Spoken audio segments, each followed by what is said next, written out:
నటి అశ్యూరెడ్డిపై హైదరాబాద్ సిపిసిఎస్లో కేసు నమోదైంది. పెళ్లి పేరుతో 9.5 కోట్లు మోసం చేసిందని పోలీసులకు బాధితుడి తండ్రి సత్యనారాయణ ఫిర్యాదు చేశారు. 2018 నుంచి డబ్బులు తీసుకుందని సత్యనారాయణ కంప్లైంట్ చేశాడు.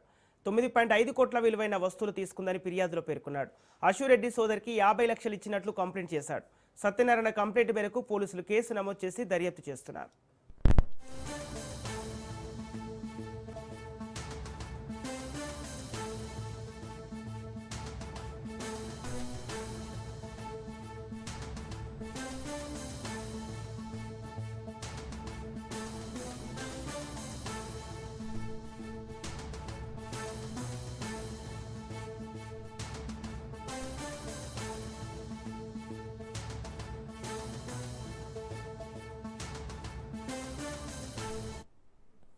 నటి అశ్యూరెడ్డిపై హైదరాబాద్ సిసిఎస్లో కేసు నమోదైంది. పెళ్లి పేరుతో 9.5 కోట్లు మోసం చేసిందని పోలీసులకు బాధితుడి తండ్రి సత్యనారాయణ ఫిర్యాదు చేశాడు.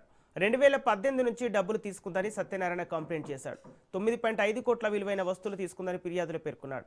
ఇదే అంశానికి సంబంధించి పూర్తి డీటెయిల్స్ మా ప్రతినిధి పవన్ అందిస్తారు. సినీ నటి అశ్యూరెడ్డి మోసం సంబంధించిన కేసు సిసిఎస్ లో ఎఫ్ఐఆర్ అయింది. 9.35 కోట్ల ఆ పెళ్లి పేరుతో మోసం చేసిందని చెప్పి కూడా ఆ యువకుని తండ్రి సత్యనారాయణ పోలీసులకు కూడా ఫిర్యాదు చేశారు. సిసిఎస్ లో ఆమె పైన కూడా కేసు కూడా నమోదైంది.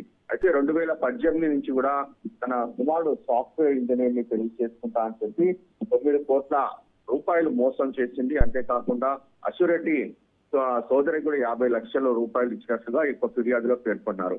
మొత్తానికి చూస్తే కారు, బంగారం, ఆస్తులు అన్ని కూడా తన డబ్బుతోనే కొనుగోలు చేసిందని చెప్పి కూడా పోలీసులు ఫిర్యాదు చేయడంతో పోలీసులు కేసు కూడా నమోదు చేశారు. అంతేకాకుండా అశ్యూరెడ్డికి సంబంధించి 2 సార్లు పెళ్లి చేసుకుంటానని చెప్పి కూడా మోసం చేసినట్టుగా దీనికి సంబంధించి ఇటు ఎఫ్ఐఆర్ లో కూడా పేర్కొన్నారు. మొత్తానికి చూస్తే ఈ కేసుకు సంబంధించి అన్ని కోణాల్లో కూడా దర్యాప్తు చేస్తున్నామని చెప్పి మరోవైపు పోలీసులు కూడా చెప్తున్నారు. ఎందుకంటే అశ్యూరెడ్డితో పాటు ఆమె సోదరి పైన కూడా ఆ యొక్క ఫిర్యాదు అయింది. ఫిర్యాదు నేపథ్యంలో ఇద్దరి పైన కూడా కేసు నమోదు చేసి ఇన్వెస్టిగేషన్ చేస్తున్నారు.